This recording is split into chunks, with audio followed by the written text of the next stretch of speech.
Alright, so welcome back. In today's video, for the two of you who probably watched the end of my video that I just filmed 2 minutes ago, that came out 3 days ago, you might know what this video is about.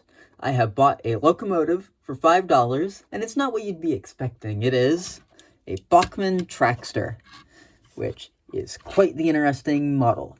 So, I bought this thing for $5. It was for sale at the club I go to for $2, but I didn't have any ones, and I just felt like being nice, so I gave the club $5, which I guess in general will help me a little bit. I don't know. It's still a good deal for one of these. Some of the more interesting things about this little thing, which, again, it is motorized. It's only rear-wheel drive and rear-wheel pickup, so it likes to stall out quite a bit. I've cleaned the wheels quite well.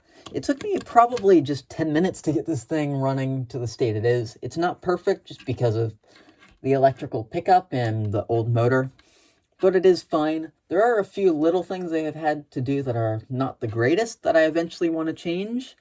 These front wheels are rubber and have rubber flanges. This one was completely disintegrated, so I had to modify a washer that was just the right size to use as a flange. It doesn't look the greatest, but it works.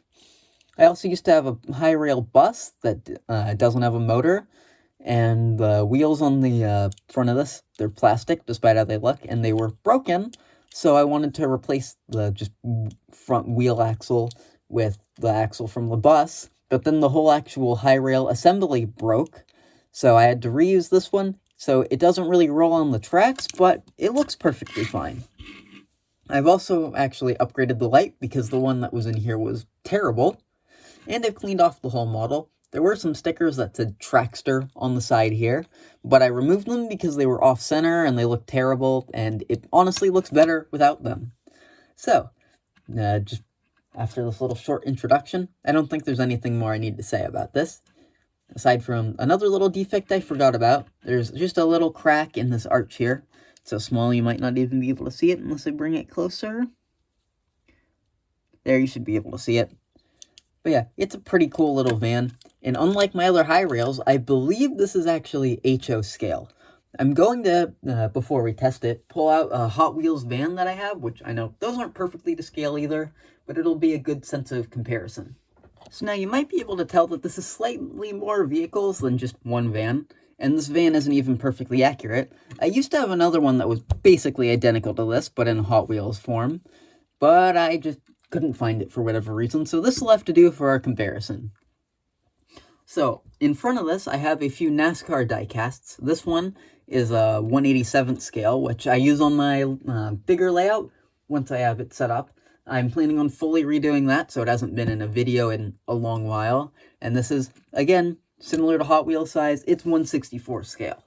So I'm going to put these things next to each other and just change their orientations a bit, just without any noise, and just show you the difference.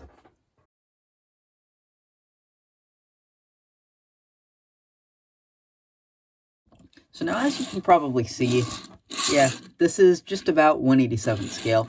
I should probably get this out of the way before I keep messing with it. But yeah, it's about 1/87 scale.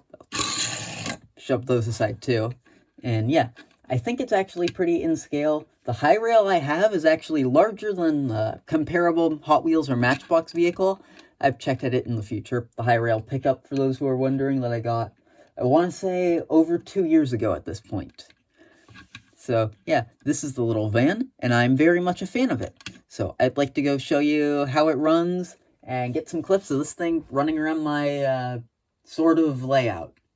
Alright, so I've got the little tiny van into position, so I will just show you briefly how it runs. So this is forward. It does bump a little bit just because of the not so great flange. The light also likes to flicker a little bit, and I don't fully know why. And it stalled just because of tiny contact area. Yeah, this stupid little van, I shouldn't be calling it stupid, it's great. Runs just fine for me. So why don't we get a whole bunch of clips of it running around, and then hopefully you'll actually be able to see the headlight, because I forgot to show that.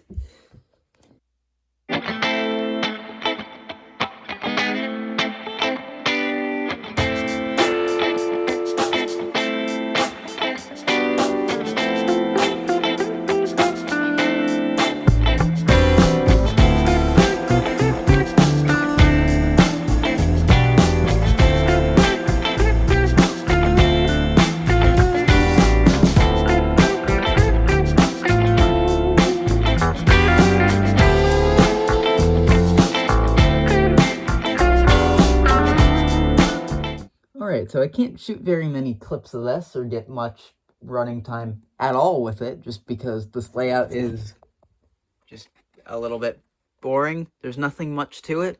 Eventually, I'd like to get my actual layout all fixed up, get some new buildings, redo a lot of the scenery, and get some track work done, but that'll be for the future. So for now, I'm stuck with this. This will probably not be an engine that you see much in any video ever again, but it will be staying in my collection. I love it, and I will be running it just in my free time whenever I'm not running much of anything, or just want something fun to mess around with. I might even put DCC in it eventually, but that's a bit more of a long shot. So, thanks for watching.